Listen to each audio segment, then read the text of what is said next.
El conflicto bélico desatado el 7 de octubre en Gaza pone de manifiesto el verdadero elefante en la habitación en los mercados financieros, que continúa siendo los riesgos geopolíticos. Ya lo vimos el año pasado, a principio de año, entre Ucrania y Rusia, lo que produjo caída en los mercados financieros y también en el crecimiento económico. Y también si nos remontamos tiempo más atrás lo podemos ver en las Torres Gemelas del año 2001. En esta semana las bolsas han tenido una reacción bastante moderada en el sentido que solamente las subidas del petróleo el pasado viernes lograron inquietar a los mercados con esas subidas del 6%, porque el petróleo se relaciona mucho con la inflación y la inflación a su vez con las tasas de interés, que sabemos que es el principal catalizador para los mercados. Si el alza del petróleo no va mucho más allá, pensamos que la inflación debiera continuar moderándose. Sin embargo, esta moderación es bastante entre comillas, porque sabemos que la inflación dio un salto cuántico del año 2020 y ya está muy arriba. Entonces, aunque sean pequeñas la subida en la inflación de un 3,6% anual, por ejemplo, en Estados Unidos, sigue siendo muy alta para una situación que ya está bastante tensa tanto para empresas como para consumidores. Hay efectos laterales también en esto, y lo primero que podríamos hablar es del crecimiento económico, que proyectamos que sea más bajo también por esto, y en este sentido también podría ayudar a contener la inflación.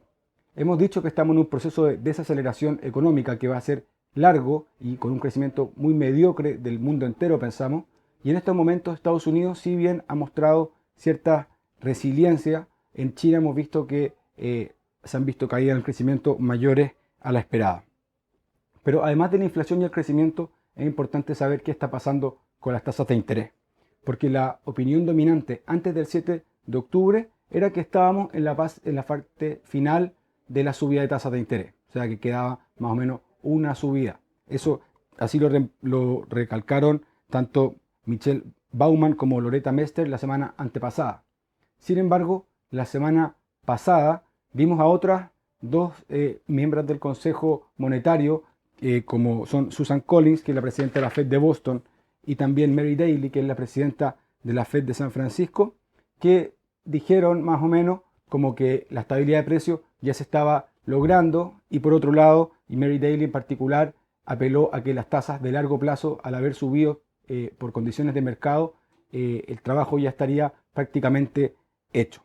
Efectivamente, la subida de tasas de largo plazo, por ejemplo, el T-Bond cerró el viernes en 4,62%, muy por encima de la última reunión de la Fed, y el dólar también bastante arriba, ayudan a la Fed porque ambas son contractivas.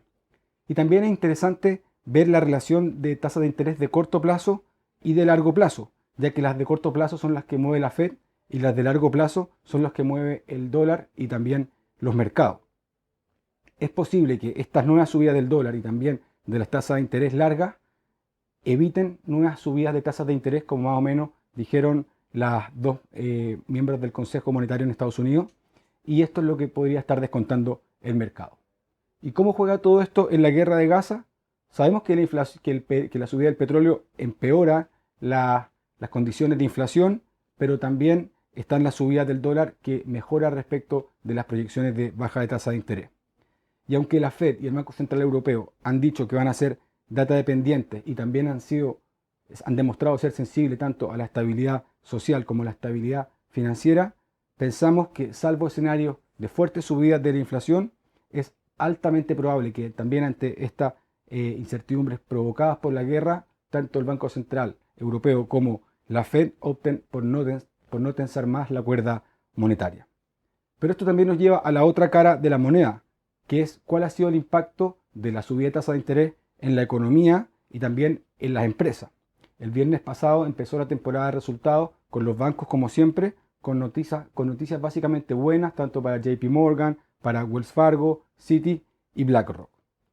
En función de los resultados, todo indica que la evolución de las bolsas será muy desigual. Hemos hablado de esa economía en K con ganadores exponenciales, perdedores exponenciales. Por ejemplo, vemos como Palo Alto Networks está en los máximos de todos los tiempos, pero también vemos, por ejemplo, al índice Russell caer más de 30% de sus máximos en agosto del 2021. Esta semana van a haber más resultados empresariales, va a publicar Johnson & Johnson, Netflix, Tesla, Goldman Sachs, Bank of America, Morgan Stanley, por ejemplo. Y por supuesto que vamos a estar muy atentos a la presentación de todos estos resultados del tercer trimestre. En todo caso, sabemos que la guerra provoca un viraje hacia activos más seguros, como podría ser el dólar, los bonos de alta calidad, también los francos suizos, y por ello pensamos más bien en algunas caídas moderadas en las bolsas, y esto también se enmarca dentro de la corrección ordenada que empezó nuevamente en agosto del año 2023.